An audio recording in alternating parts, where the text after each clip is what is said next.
Gamers, we are back. Where the heck are we in Isaac? Are we on like a 4 streak? How about that? How about that? Haters will say he pre-moved to know exactly how much he would be. Wait, what item is this? Moldy tomato? You guys, I'm so old, I remember when Rotten Tomatoes used to give things moldy tomatoes. Yeah, it's true. Back in my day, movies used to be a lot worse. So occasionally a movie on Rotten Tomatoes would be so reviled, so gormless, that it would receive not a red tomato. Because I know you're saying, oh, there's of course there's two. There's two possible ratings you can get in Rotten Tomatoes. A bad rating, which is a red tomato, and then a great rating, which is a red tomato with a golden laurel behind it that says this is a Critics' Choice top pick. No. I'm here to tell you science can only conceive of the concept of the mythical Rotten Tomato, which the website itself is named for. It used to be a real thing that existed, man. I tell you this not to annoy you, but just to avail you of the world that may not have existed when you did. Or maybe you didn't exist when it did. You get the joke is that, I don't know if you've been on Rotten Tomatoes lately, probably not, because I think that most people don't really take it very seriously, which is completely appropriate, but everything gets a positive review. The only things that get bad reviews are the worst movies that have ever been made. So there's two possible things that you could glean from this. One is that movies are back and they're better than ever. There's never been a better era for films than the 2020s, the post-COVID, direct-to-streaming. What do you mean Jason Momoa and Dave Bautista are in a movie that's on Prime Video right now that nobody's heard of or will ever speak about or will ever enter the cultural zeitgeist at all, except to be scrolled past in order to get to an episode of Heated Rivalry? Or,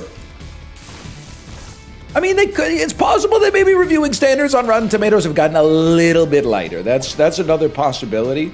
But it could just be that every single movie that has come out for like 2 years has been worth watching, except for the new Silent Hill.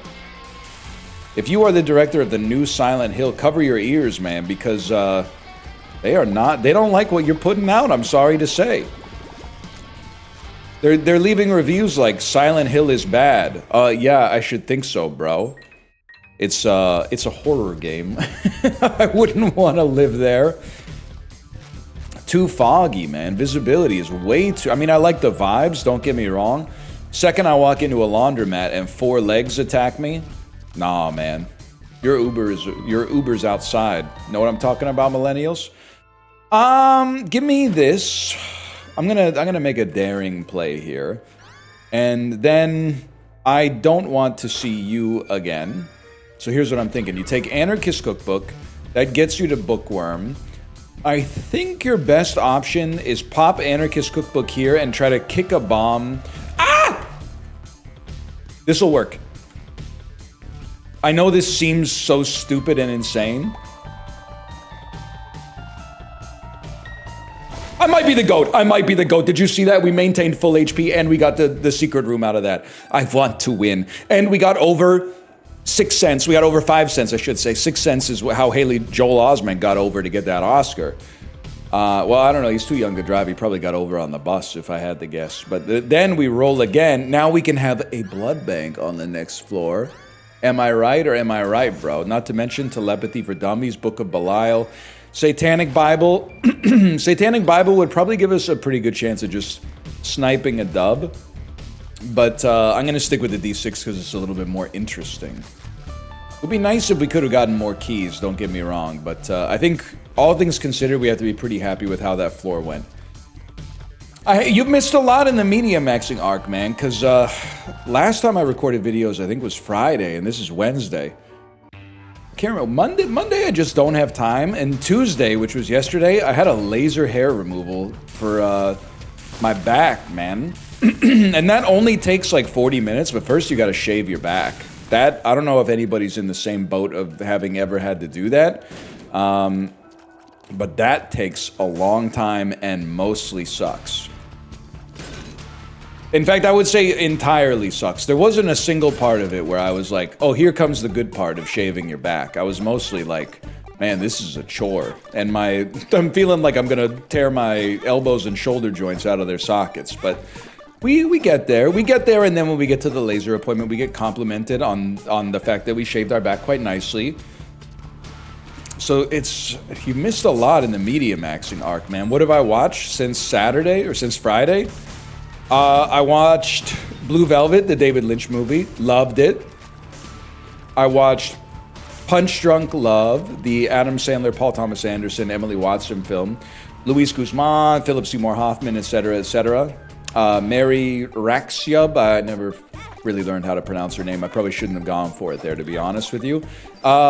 Liked it, wanted to love it, because it's a movie that cool people love, but I guess I'm just not cool enough to love it. But I did like it, and I really appreciated the craft, especially the sound design. And, of course, the Sandman, don't get me wrong. What the heck did I watch on Monday, man? Oh, Spinal Tap 2, The End Continues. Not good, and I mean, surprise, surprise, not good, but also not as bad as your average comedy sequel. Like, I expected it to be really bad, but Spinal Tap, the first movie, is maybe in my top 10 films all time. Now we're freaking talking, bro. Let's have a party. So I felt like I wanted to give it a try, just in case they manage to do the unthinkable, and they don't. But it's better than it could have been. Let's put it that way. I think I gave it a 2.5. And maybe even closer to a 3 than a 2. But, like, let's not get into this. Oh, it was a 2.61 out of 5 or something. And then, don't hate me. I didn't know about all the stuff when I watched Late Night with the Devil, which I thought was a movie that was all right. Carried pretty much, it's going to be a 3-star no heart, I think, for a fellow like me. Carried entirely by a gimmick, but it's a very good and a very stylish gimmick. But a little, you know, it's kind of like evaporated from thought as soon as the movie was over. And I kind of want to see, how could you do this to me? That could be a movie. That could be a Norwegian movie. Because what I was watching was Sentimental Value. I got a little bug up my bum, thinking that I should watch every... Oh, yes, we will. Oh, yes, we will. And then I think let's just see what that gives us. That's very nice, bro. I'm not even worried about the range down. With Ipecac, that can be a bonus for a beast like me. I'm thinking I should watch every Best Picture nominee, because I'm actually in a position where I've already got a lot of them done. And I have so many freaking... Let's just do this, man. That's gonna make my life a lot easier. I have so many, I'm not bragging, by the way, but I have so many online streaming services because my wife got Paramount Plus to watch something. I got Crave because I wanted to see Sinners. So I'm in this like 1 month long period at a minimum where I'm gonna have access to like almost all the nominees. I figure I should do it. It's been a long time since I was able to see all the nominees before the Oscars. Usually, I ambiently see one of the nominees before the Oscars, and then that just becomes like my favorite to win the whole thing. I'm out there going like, what do you mean? What do you mean The Dark Knight didn't win Best Picture? Are you crazy? This is rigged, bro. Didn't you see the scene on the ferry? The criminals overtook the captain to not blow up the other ship, bro. It was pure... I mean, listen, I'm putting on a voice, but I kind of was that guy. I think The Dark Knight's a really good movie. Anybody else? Anybody else? Anybody else think that The Dark Knight's pretty good? Now, is it Best Picture 2008? Let's not go crazy. Obviously, that would be Frost Nixon for a beast like me. But, might be 09, y'all. Don't call me a faker. But, I gotta get through the rest of Sentimental Value. It's just the curse of having 90 minutes to watch movies in the morning and then picking a critically acclaimed movie that's like 130 minutes long. I still got 40 minutes left. Quick maths. But it feels good, man. I mean, don't get me wrong. Like, prior to the Media Maxing arc, I was playing, like, Uma Musume and other gacha games on the bike. Before you get mad, I was spending no money, but I was kind of like, not to say there's anything wrong with some relatively mindless entertainment or playing a game that you like, but I was kind of rotting my brain, if I'm being honest. And sometimes, if I may, brain rot is not necessarily a negative thing. It's actually the most popular kind of content on the planet right now. I'm not sure if you've noticed that. And I'm going to make the argument in this 5-paragraph essay that that's a good thing. But no, I'm actually not. But I'm going to make the argument that sometimes when you're overwhelmed by responsibilities, sometimes, you know, you don't really want to interface with, I don't even want to say challenging art, but even like art that is anything but a distraction. You just want something that's, you know, you're on the bike and you're like, I don't really want to be on the bike today. Let me do 3 Mejiro Ryan runs and just hope one of them the stars align and then I'll win the Gemini Cup or whatever, right? I'm a knower. I've been there. But I'm feeling good. I'm feeling cognitively strong. And I'm feeling like I want to experience a little bit of art. Now, a year is a long time. In some senses. Not in a cosmic sense, but compared to a minute, for sure.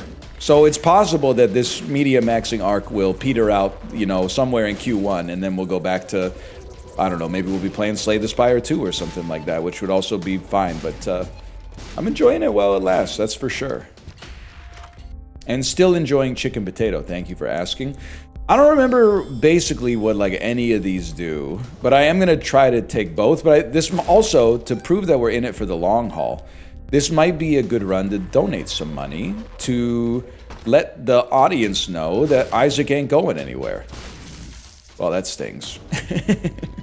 You will, and I nobody was really like on my case about it, but some days or even multiple days or maybe even more than a week, there's not going to be Isaac videos, just because that's the way, and I know it's annoying to hear, but that's the way the schedule's set up right now. I get time to do this inconsistently, and especially early on in the year, there's more demands on the time, which is my way of saying I get, you know, emailed from real, you know, business people that are like, you need to reply to this.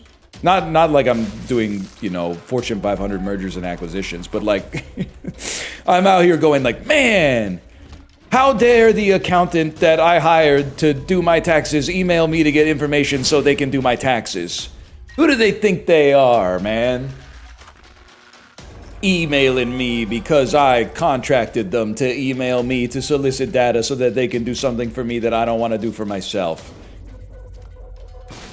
And also, I know how hard it is to work with creators. If you're watching this and you work in the influencer space, you seriously are like a hero on the level of like a firefighter. I actually had, and I know nobody cares, but it's the topic of conversation that came up naturally for me, so I'm going to keep saying it. I had the fortune to be at my computer when I received an email that was like, we need a signature on this, and I signed it right away. I made sure, because it was the first time I had worked with this person, I made sure to send them a message that said, I know how this sounds, but please don't expect me to respond with that kind of turnaround ever again. And they said, normally working with streamers is like pulling teeth, but this was amazing. And I said, that's why I don't want you to get used to this. Okay? Because I guess what I'm trying to say is I enjoy being coddled by people with real responsibilities. I enjoy both creating and enabling, but also being a beneficiary of the idea that like, oh, cut him some slack, he's a streamer, he doesn't know how the world works. So it's a double-edged sword, because when other people say it to me, I go, of course I know how the world works, I've listened to some audiobooks. You're just being rude for no reason. But when I say it to myself, I go, yeah, that's right. Like in the depths of night when you can't quite get asleep and your true self is revealed, yeah, you kind of clocked me. You kind of gagged me with that one, if I'm being honest. By the way, this will now be the most guaranteed win of all time. I think that this is possibly in the running for the easiest run we've had in our entire time playing Isaac since we've been back. Very exciting for a guy like me who likes to be coddled in this context. Because now it's like, oh my god, nothing could possibly stop us. And at the end of it, the best part about an item like Ipecac, I get to go, whoo, that was close. And there are a certain subset of people out there who will believe it, which is, again, one of the major perks. You got something for me, by the way? I'm willing to get a little crazy on this one. I don't really want just HP. I think I'd rather reroll it.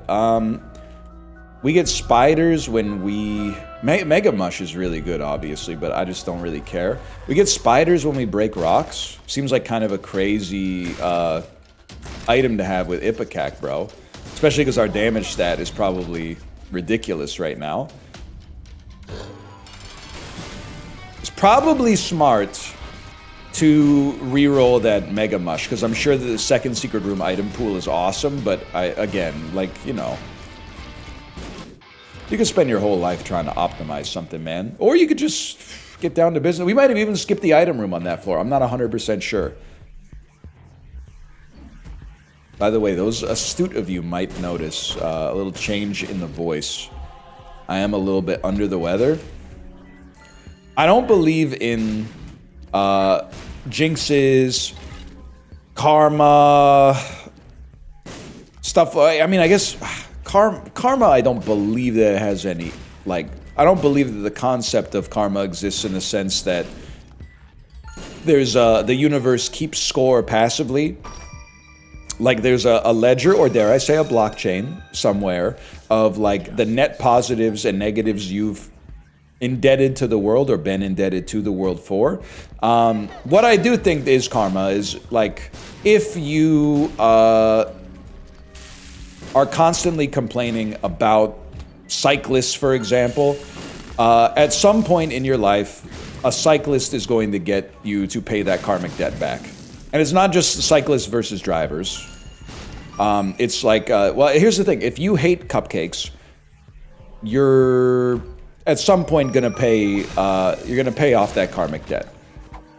There's going to be an ironic punishment that happens to you. I'm not saying you're going to be crushed by a giant cupcake necessarily. It could just be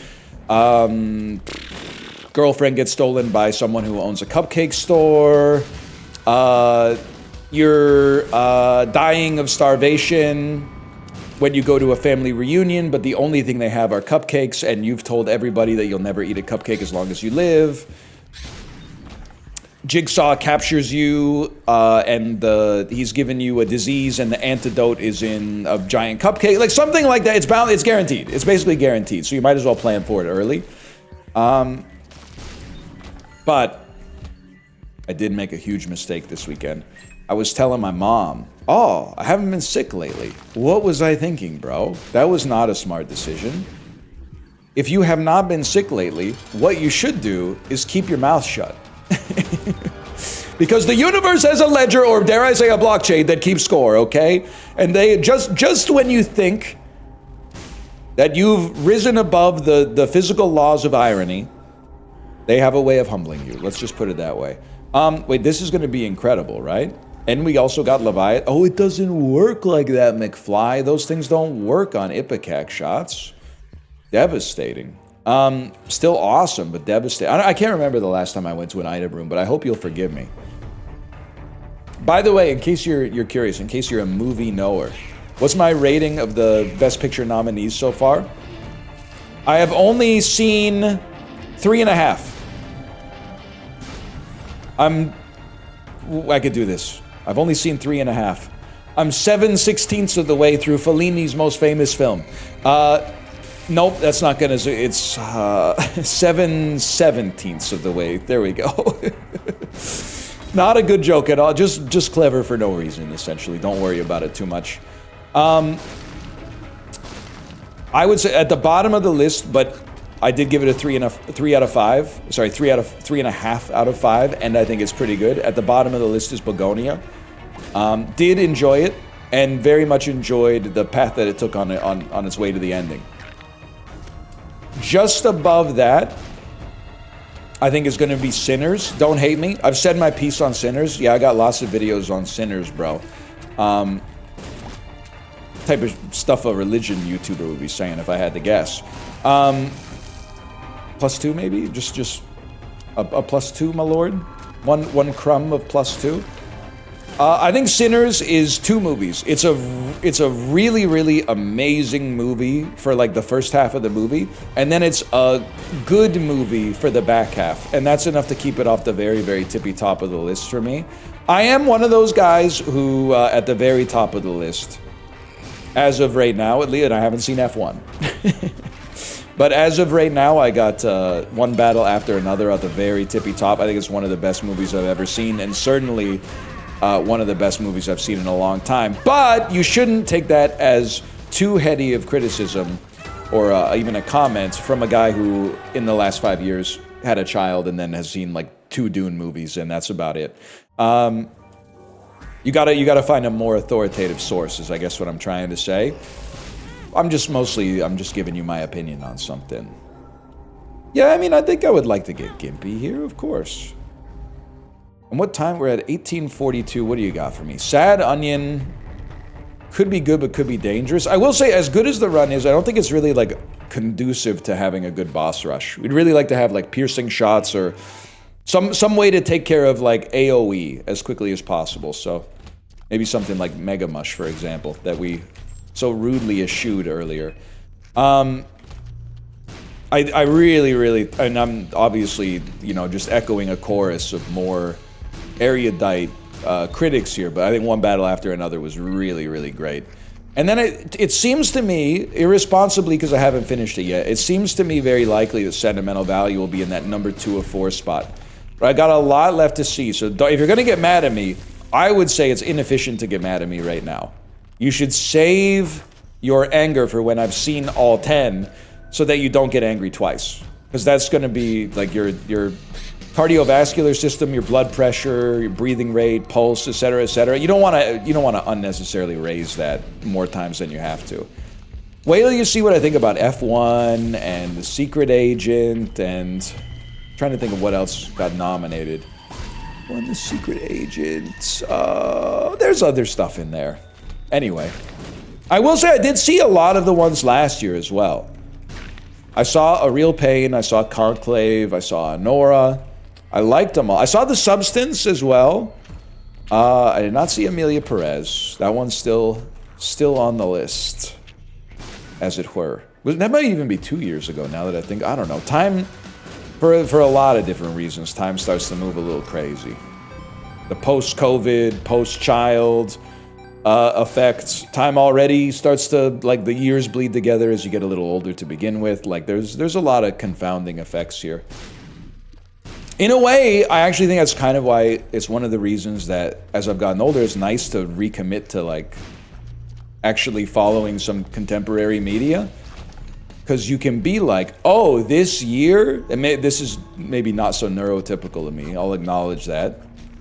But you can at least be like, oh, 2024, the year Conclave came out. And then you can kind of, it underpins your sense of time to at least something that is concrete. You can kind of have a better chance to remember where you were, maybe what you were thinking about. Like that, now that I know that 2024 is when Conclave came out, I'm like, oh, I watched that on the bike. Which is pretty typical, but it was cold, I believe. It was December or January.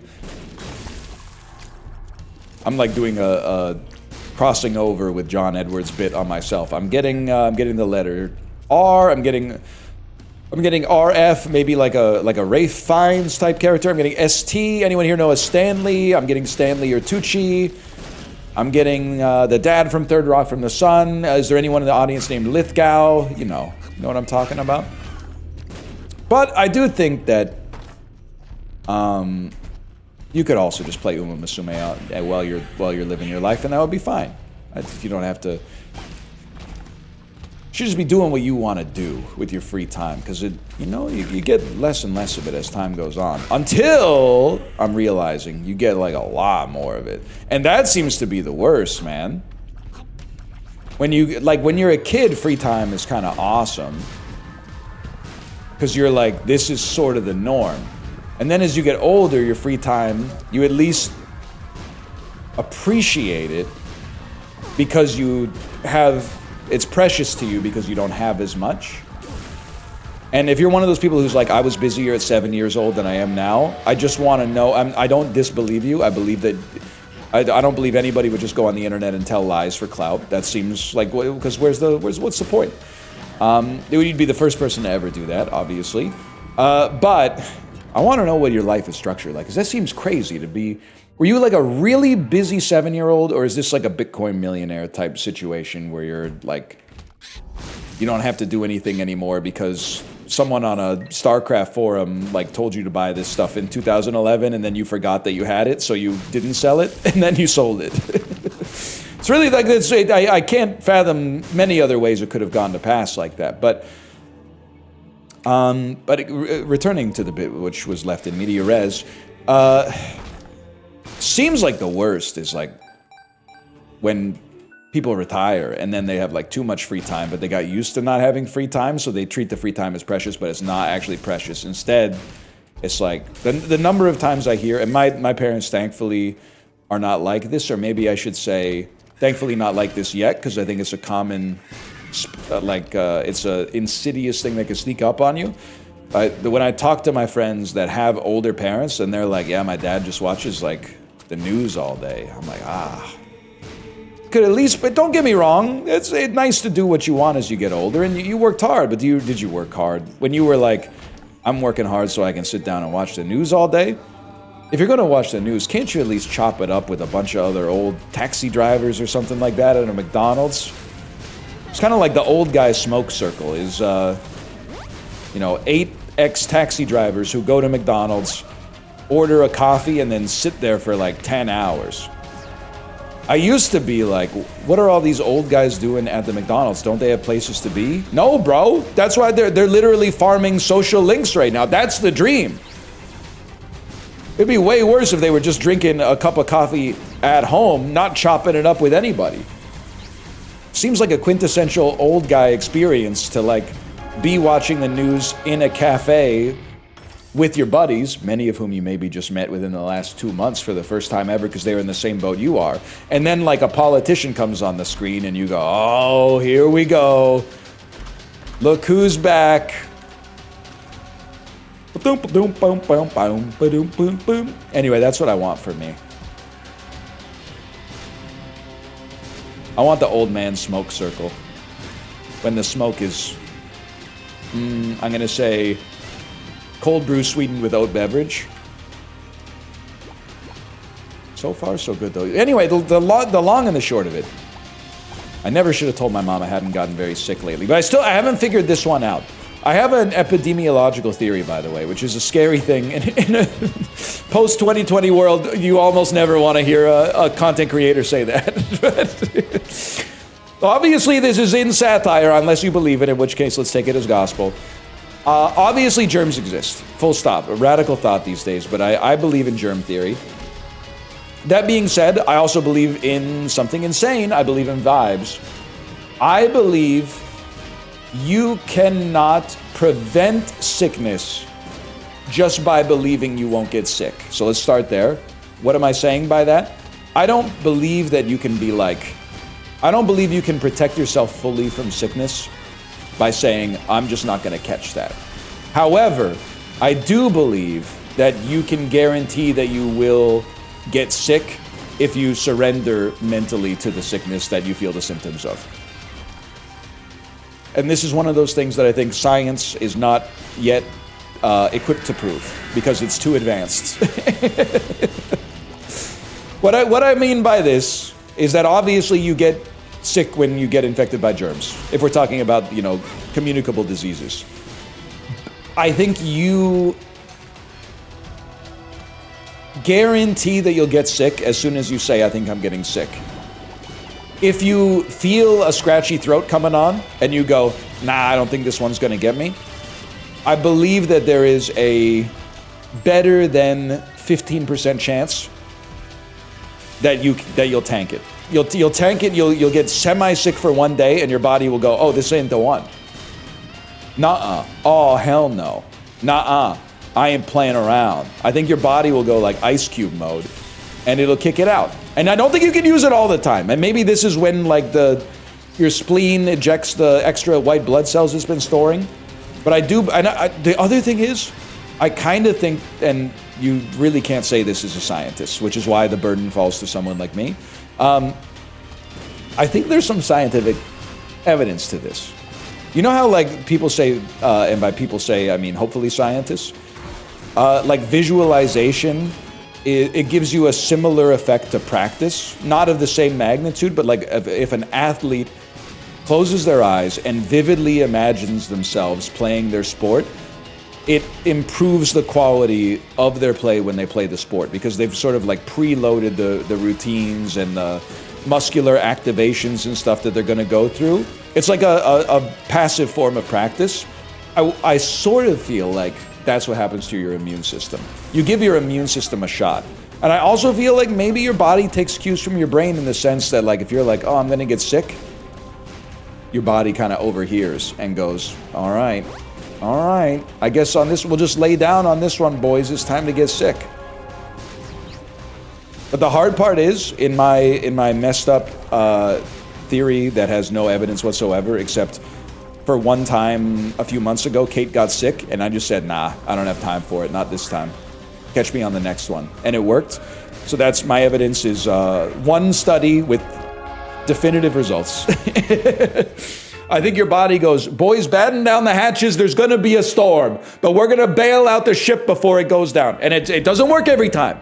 It doesn't work every time, but you guarantee that it doesn't work. You guarantee that it doesn't work as soon as you surrender to the cold. This one I think I've already surrendered to, because I've said I'm getting sick. But anyway, next time, skill difference. For now, thanks for watching. Hope you've enjoyed it. If you did, click the like button. That was a great deal. Subscribe if you want to see more in the future, and I'll see you next time. Later!